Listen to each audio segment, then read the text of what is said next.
Hey guys, what's up? This is going to be my Snoke Episode 8 video, just talking about the backstory that they've explained so far. There are a lot of great theories about Snoke. There's the Mace Windu theory. I'll do videos for that stuff too, but that's a little crazier. This is based on the information that's actually canon that they've revealed to us. There is a new round of the Star Wars giveaway for IMAX tickets. All you have to do to enter is be a subscriber, leave a comment on this video. If you're new to the channel, be sure to click that bell to enable alerts. I usually make important announcements at the end of videos.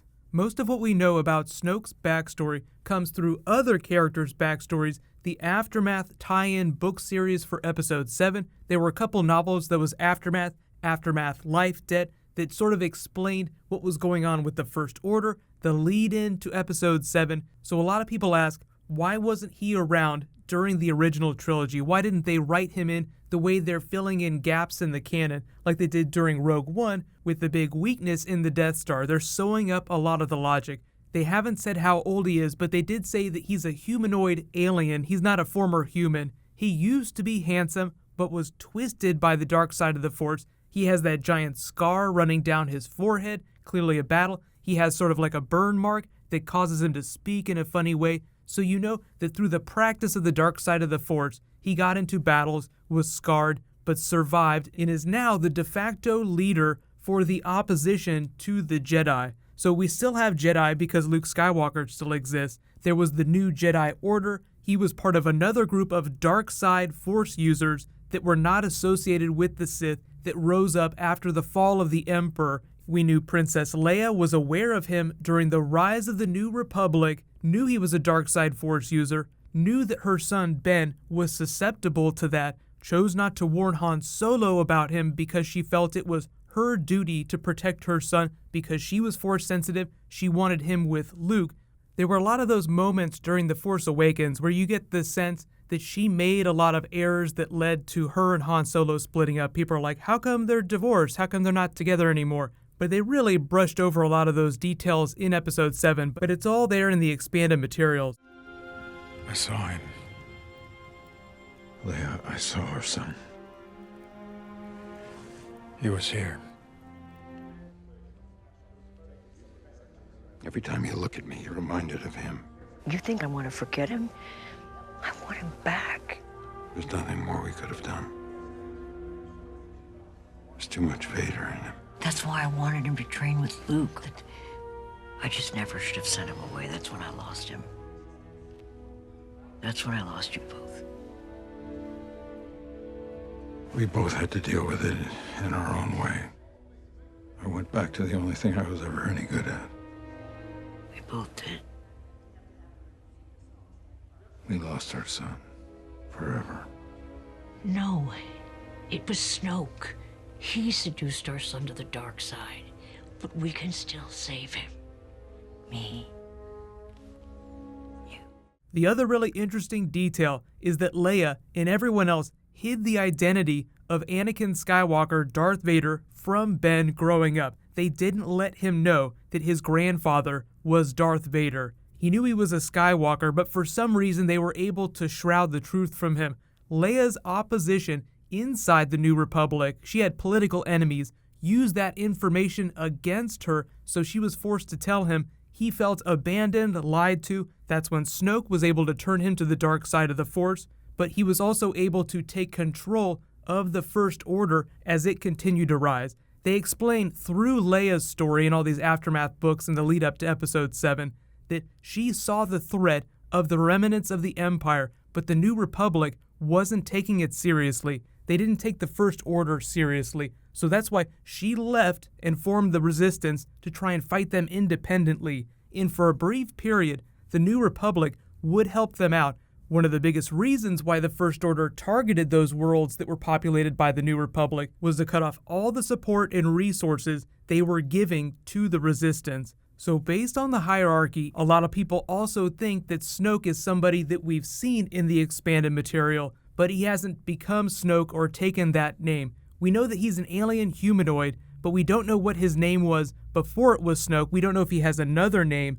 There was an Imperial General character in the Life Debt book that a lot of people think secretly was Snoke. called Gaius Rax. He's this fleet admiral with the First Order, or with the remnants of the Empire, who forms this Shadow Council and becomes this very powerful figure. So a lot of people feel like he might turn out to be Snoke. He has this mysterious name called the Operator, but the whole reason for that is that it's just really hard for somebody who has no association with the Empire or the First Order to roll in and completely take control of everything. We know that Snoke formed a new dark side order, just like the Church of the Force was formed. There's a mysterious character named Tashu, who's a dark side historian that pops up during the Aftermath series. So just like Lor San Tekka during The Force Awakens was this figure who served the Force, you have people who serve the dark side of the Force that we just haven't seen a lot of yet that we'll see during Episode 8. So Snoke using these people and new recruits to form the Knights of Ren has this special new order of dark side Force users. He had an apprentice before Ben Skywalker who's briefly mentioned. You don't know a lot about him, but then he became obsessed with the lineage of Darth Vader, thinking that he would be a focal point in the Force. And the really cool thing about this new dark side order that we learn is that they call themselves Acolytes of the Beyond. The Beyond part means beyond the galaxy as we know it. So if you read the expanded universe, there are things that come from outside the known universe. There's the unknown regions. There are places of space within the Star Wars universe that just haven't been mapped very well. So a little Palpatine backstory. He felt like a lot of his power came from somewhere beyond the galaxy. Now, he believed in the Force in a very broad way, but it's just teasing the idea that we're going to be seeing things from outside the galaxy as we know it. But by all accounts, as powerful a dark side Force user as Snoke is, he was just a normal person that became twisted by the dark side of the Force physically, but is very different from Palpatine in his approach to how the First Order works. Like when the Starkiller base blows up, he doesn't care, he's just very calm. Bring Kylo Ren to me. It's time to finish his training. The fuel cells have ruptured. The collapse of the planet has begun. Leave the base at once and come to me with Kylo Ren. It is time to complete his training. The Emperor was very proud of both Death Stars. He's really big on washing himself of emotion, which is kind of controversial because the dark side is all about embracing that emotion. But a lot of people inside the First Order, as well as Snoke, felt like the Empire was just as responsible for its downfall as the rebels were. There's this really cool quote from Snoke to Kylo Ren as they're talking to each other about the downfall of the Empire and his grandfather, Darth Vader. He says, "It was neither poor strategy nor arrogance that brought down the Empire. You know too well what did." And Kylo Ren nods and says, "Sentiment." Snoke replies, "Yes, had Lord Vader not succumbed to emotion at the crucial moment, had the father killed the son, the Empire would have prevailed, and there would be no threat of Skywalker's return today." So you learn that Snoke is very worried about Luke Skywalker coming back, probably turning Kylo Ren back to the light side of the Force. But he also teaches Kylo Ren that emotion and sentiment are very bad things. That's why he showed so much concern when Kylo Ren was trying to track down the Millennium Falcon, because he would be facing his father. That would be an extremely sentimental moment. So you can see that his politics, as well as his approach to the dark side of the Force, is very different from the Emperor's. So that's the whole idea. He's still meant to be a very ambiguous character, just so they can continue to explore that in the new movies. But when they say that Snoke is a brand new character, Andy Serkis said this is a character you haven't seen before. It's just a new character that they're weaving into the canon. They haven't explained exactly how old he is, but he has parity with the Emperor. A lot of people felt like going into Episode 7, there were rumors that he would be this ancient person on the edges of the Force. When it was announced that Andy Serkis would be doing motion capture, a lot of people felt like he was going to be some crazy hulking figure, but the hologram just makes him look that big, 25 feet tall. In reality, he's still very tall, more like parity with Darth Vader, who was over 7 feet tall, so very, very tall in his armor, but not quite as tall as Chewbacca. So hopefully that explains a little about Snoke's origins, why he wasn't part of the Emperor's Council, why he's not a character that we've seen before, mostly to keep him mysterious, but they will weave him in once they explain his backstory. Someone from within the Empire who had a lot of political clout was able to build a following and seize control of the First Order in the chaos that was the end of the Empire. The really cool detail, I think, though, is the idea that Princess Leia was aware of him the whole time. So he's not somebody that just came out of nowhere. So that's sort of like a gap in the logic of the franchise right now that they'll sew up once they explain it.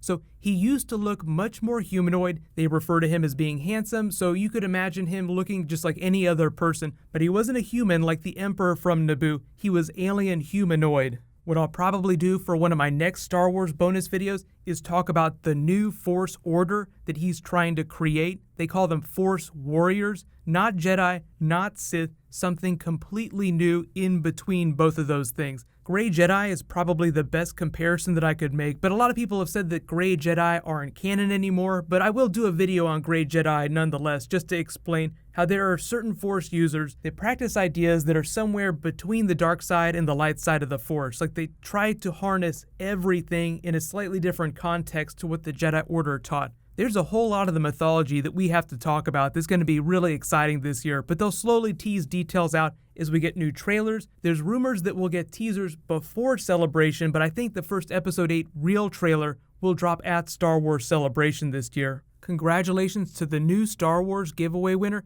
A-Train Game. Please private message me on the back end of my channel so I can get your contact details. There was a new round that started in this video. I'll just announce the winner the next time I post a Star Wars video. While you guys wait for that to post, you can click here to learn more about Episode 8, and you can click here to learn more about Luke Skywalker. Thank you so much for watching, everybody. Let's high five. I'll see you in the next video.